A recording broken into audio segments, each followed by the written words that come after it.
Hello students, आज के lecture में हम डिस्कस करेंगे लॉज ऑफ रिफ्लेक्शन।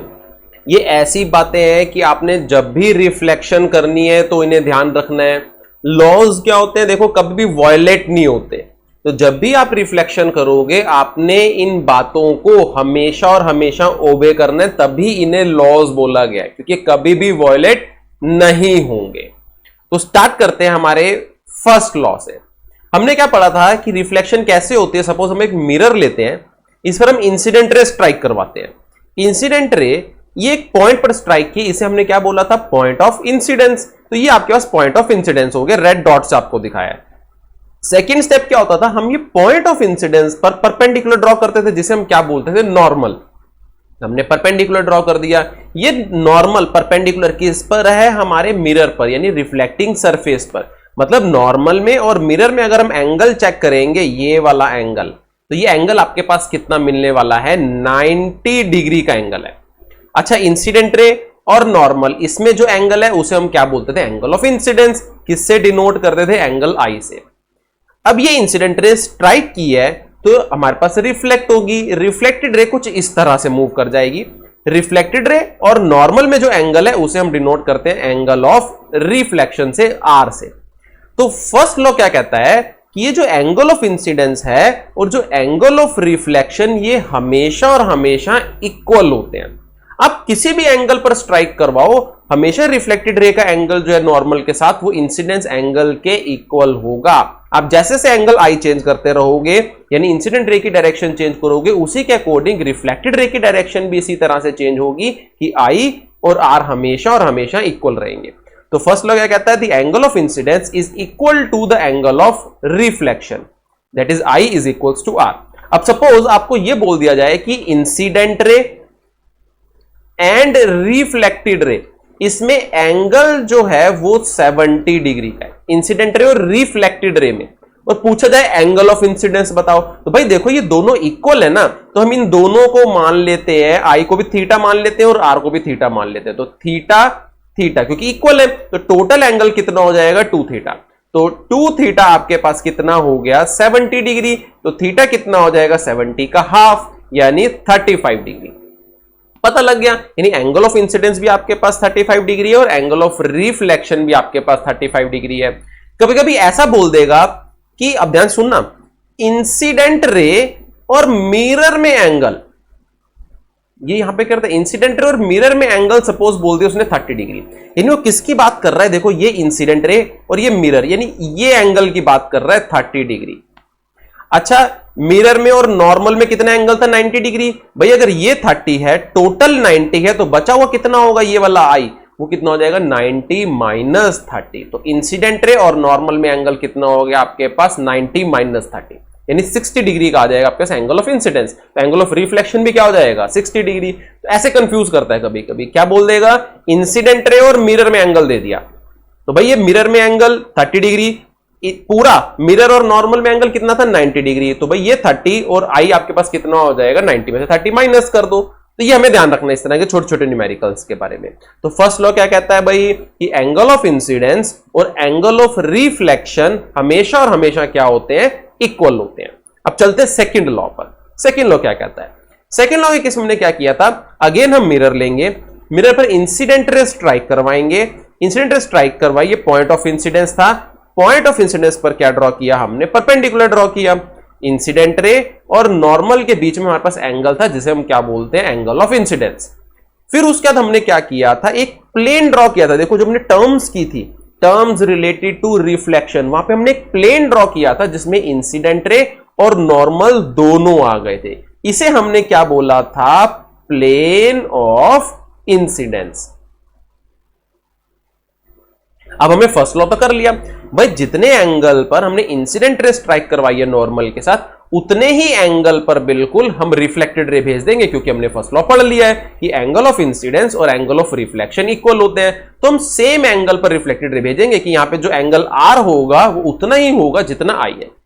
अब वो टर्म्स में याद करो, लास्ट टर्म हमने की थी प्लेन ऑफ रिफ्लेक्शन, यानी नॉर्मल और रिफ्लेक्टेड रे, इन दोनों के लिए हमने एक प्लेन, एक शीट ड्रॉ की थी जिसमें ये दोनों आए।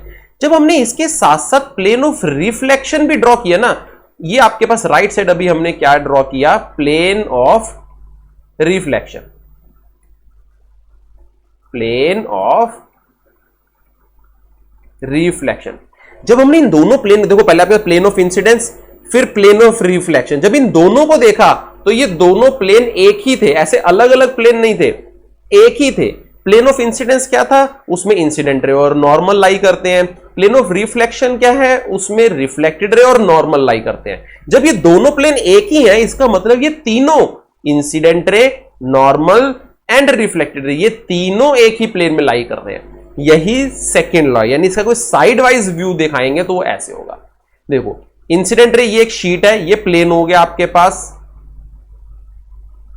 इंसिडेंट रे प्लेन में आ रही है, normal at the point of incidence, जहां पे इंसिडेंट रे स्ट्राइक की है, नॉर्मल जो हमने रिफ्लेक्टिंग सरफेस पर ड्रॉ किया है eight the point of incidence, वो भी इसी प्लेन पे लाई कर रहा है, और रिफ्लेक्टेड रे भी इसी प्लेन में जा रही है। ऐसा नहीं हुआ कि इनको छोड़ के कोई बाहर आ गया हो, नहीं, ये तीनों के तीनों इंसिडेंट रे, नॉर्मल। अच्छा बच्चे क्या करते हैं, सिर्फ नॉर्मल लिख देते हैं। नॉर्मल किस पर है, रिफ्लेक्टिंग सरफेस पर, और रिफ्लेक्टिंग सरफेस में कहां पर, at the point of incidence.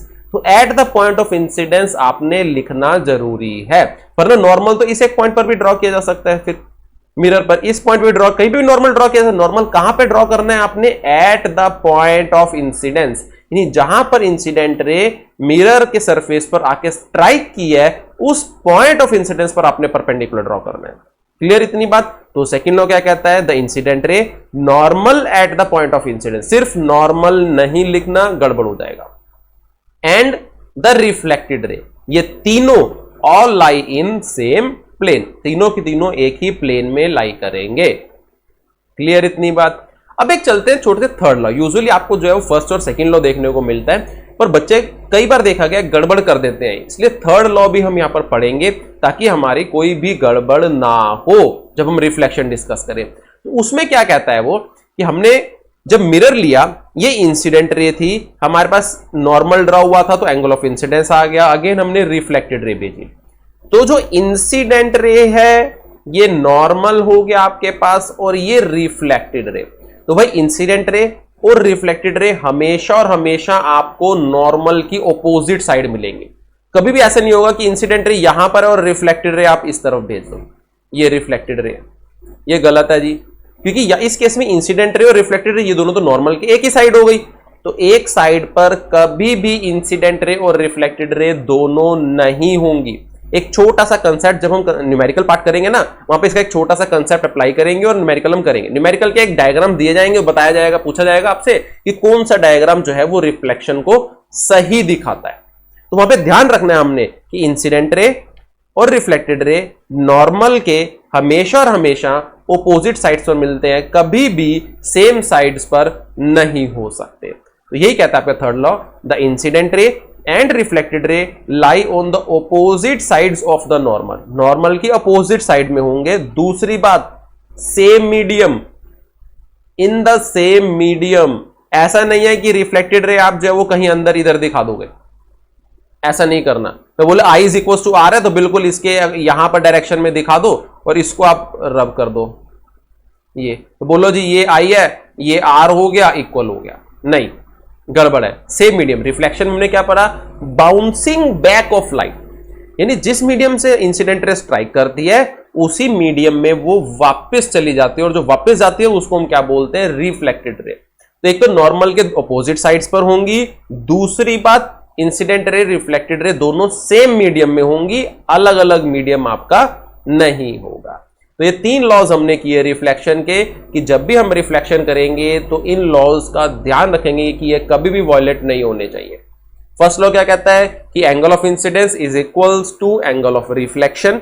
Second law क्या कहता है आपके पास, angle of incidence, sorry incident ray normal at the point of incidence and reflected ray all lie in same plane. Third law क्या कहता है कि incident ray and reflected ray always lie on the opposite sides of the normal and in the same medium, एक ही medium में होंगे। तो ये आपके तीन लॉज थे, डायरेक्ट पूछ भी लिए जाते हैं तो हमें याद करके रखने हैं तीनों लॉज।